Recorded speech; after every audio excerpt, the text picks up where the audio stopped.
Hi Fisher Doctors. കഴിഞ്ഞ വീഡിയോസിലൊക്കെ ഏറ്റവും കൂടുതൽ നമ്മൾ കമന്റ് ബോക്സിൽ കണ്ടൊരു ക്വസ്റ്റ്യൻ ആണ് എനിക്ക് എത്ര മാർക്ക് ഉണ്ടെങ്കിൽ അഗ്രികൾച്ചർ കിട്ടും അല്ലെങ്കിൽ മിസ് എനിക്ക് ഇത്ര മാർക്ക് ഉണ്ട് ഞാൻ ഇന്ന കാറ്റഗറിയാണ് എനിക്ക് അഗ്രികൾച്ചർ കിട്ടുമോ കാരണം റീനീറ്റ് കഴിഞ്ഞപ്പോഴേക്കും തന്നെ എല്ലാവരുടെയും കാര്യത്തിലൊരു തീരുമാനമായിട്ടുണ്ട് എൻ്റെ സ്കോർ വെച്ചിട്ട് എനിക്ക് MBBS കിട്ടില്ല അതുകൊണ്ടാണെന്ന് തോന്നുന്നു മറ്റ് ഓപ്ഷൻസിലേക്ക് നോക്കുന്നത് അപ്പോൾ മക്കൾ ആലോചിക്കുക നമ്മൾ ഓൾ ഓവർ കട്ട് ഓഫ് ഒന്ന് നോക്കാം ഇപ്പം മിസ് ജനറൽ കാറ്റഗറിയുടെ കാര്യമാണ് പറയുന്നത് കേരളത്തിൽ ഒരു ജനറൽ കാറ്റഗറി സ്റ്റുഡൻറ്റിന് ഒരു 570 പ്ലസ് ഓ മൈനസ് 10 ആണ് നമ്മുടെ റാങ്ക് പറയുന്നത് പക്ഷെ ഞാൻ പറയാം അത് 570 പ്ലസ് തന്നെ ആവുള്ളൂ that is 570 plus or 580 plus ഒക്കെ വരാം കാരണം ഒരുപാട് കുട്ടികൾ ഈ റേഞ്ചിലുള്ളവർ വരും അപ്പം നിങ്ങൾക്ക് ഒരു MBBS സീറ്റ് കിട്ടാൻ നിങ്ങൾക്ക് ഈ സ്കോർ വേണം നൗ കമ്മിങ് ടു BDS ഒരു 540 അബവ് ജനറൽ കാറ്റഗറി ആണെങ്കിൽ ഒരു 540 അബവ് ആയിരിക്കും BDSന്റെ സ്കോർ അഗെയിൻ ഇതൊരു 10 റാങ്ക്സ് മുകളിൽ പോകാം പിന്നെ വെറ്റിനറി ഒരു 520 അബവ് 520 ടു 530 അബവ് ആയിരിക്കും വെറ്റിനറി കിട്ടാനുള്ള സ്കോർ കമ്മിങ് ടു അഗ്രികൾച്ചർ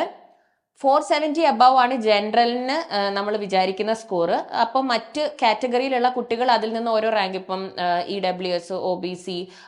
പിന്നെ SC ST മക്കളൊക്കെ ഒരു 10-15 റാങ്ക്സ് താഴേക്ക് മാർക്സ് താഴേക്ക് ആലോചിച്ച് നോക്കിയിട്ടുണ്ടെങ്കിൽ നിങ്ങൾക്ക് ഒരു റേഞ്ച് ഓഫ് സ്കോർ കിട്ടും എന്നാലും ഈ വർഷം അഗെയിൻ ഒരുപാട് നമ്പർ ഓഫ് ആസ്പിരൻസ് ഉണ്ട് ക്വാളിഫൈഡ് ആയിട്ടുള്ളവർ അപ്പം ഈ ഒരു മാർക്ക് റേഞ്ചിൽ വരുന്ന ഒരുപാട് പേരുണ്ടാകും അപ്പം അതനുസരിച്ചിട്ട് കട്ട് ഓഫിൽ ചെറിയ മാറ്റങ്ങൾ അങ്ങോട്ടും ഇങ്ങോട്ടും വരാൻ സാധ്യതയുണ്ട് അപ്പം അഗ്രികൾച്ചർ കിട്ടിയല്ലോ 470 above now coming to BAMS ഒരു 400 ആൻഡ് അബവ് ആയിരിക്കും and for general category in Kerala and BHMS ഒരു 380 പ്ലസ് ആയിരിക്കും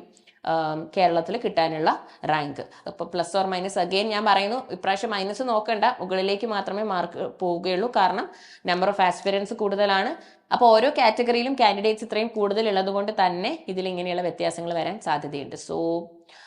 I hope this information was helpful